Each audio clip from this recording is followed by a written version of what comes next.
Hello, welcome to my channel.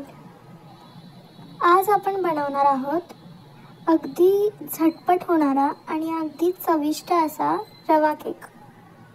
त्यासाठी मी 3/4 cup रवा घेते एका मिक्सरमध्ये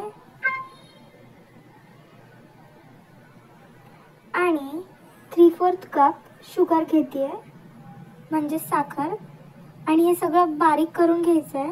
आता मी इथं पिठी साखर घेतली आणि मी ती बारीक करून घेतली आहे. नंतर एका बाउलमध्ये मी तूप घेतलं आहे 1/3 कप आणि त्यामध्ये अर्धा कप दही टाकून हे सगळं नीट मिक्स करून घेणार आहे. जोपर्यंत व्यवस्थित मिक्स होत नाही तोपर्यंत आपल्याला हे नीट मिक्स करून घ्यायचं आहे. नंतर मी याच मिक्सरमध्ये 3 टेबलस्पून दूध ॲड करते आणि हे सगळं मिक्सचर मिक्स करून त्यामध्ये रवा आणि साखर याची जी बारीक पावडर बनवून घेतली होती ती ॲड करणार आहे. आणि हे सगळं मिक्स करून 10 मिनटं रेस्ट करायला ठेवलं आहे हे मिक्सचर. नंतर मी कढई प्रीहीट करून घेते आहे. त्यासाठी मी खडे मीठ टाकलं आहे आणि माती टाकली आहे. 20 मिनटं आपल्याला प्रीहीट करून घ्यायची आहे ही कढई.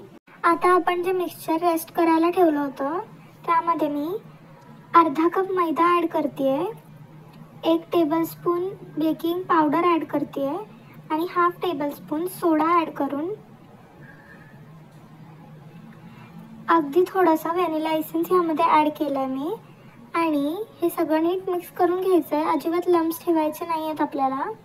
अशी कन्सिस्टन्सी येऊसपर्यंत आपण मिक्स करून घेणार आहोत. आता मी केकचा टीन घेतला आहे, त्याला मी ग्रीस करून घेतलं आहे. तूप आणि मैदा लावून मी हे टीन ग्रीस करून घेतलं आहे. आता आपण केकचं बॅटर ह्यामध्ये टाकणार आहोत आणि मी थोडेसे बदाम टाकून घेतलेत साईडने. आता आपली कढई प्रीहीट देखील झाली. आपण ह्यामध्ये हे टीन ठेवणार आहोत आणि अर्धा ते पाऊण तास आपल्याला शिजवून घ्यायचं आहे ह्या केकला नीट. आता मी कट करून दाखवते आहे. अगदी परफेक्टली बेक झाला आहे आपला केक आणि एकदम स्पॉन्जी असा झाला आहे. तुम्ही पण नक्की ट्राय करा. Thank you for watching.